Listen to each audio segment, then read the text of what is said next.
فرمایي وایي تاسو مرګ یادوئ مرګ ولې ځکه چې کله تا مرګ یادو که نه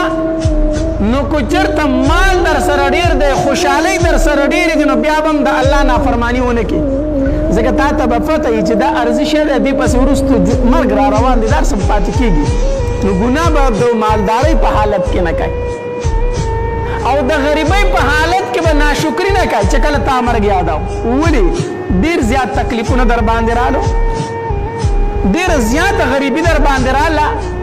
نو دا سوچ به وکړي چې یاره مرګ را روان دی په دې خاورو کې به ما هم دي او دا خانان نوابان مالداران به هم دي نو بیا به دې زړه ته تسلي راشي دې وجې نه نبي علیه الصلاة وسلام فرمایي مرګ یادوئ مرګ نو کوم انسان چې مرګ یادوي که نه دی به ژوند ډېر خوشحاله تېروي دی به ژوند خوشحاله تېروي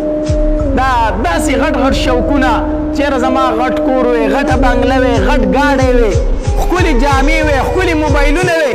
دا شوقونه نه دي ساتل پکار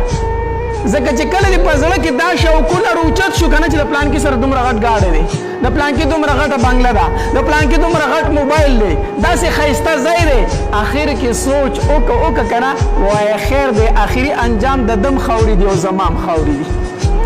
اخري انجام دا دی چې دی به هم د ده سر ته به هم د خاورو بالښ رغېږي او زما سر ته به هم د خاورو بالښ رغېږي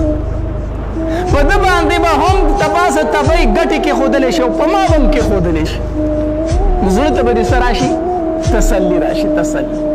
زړه به دې خوشحاله شي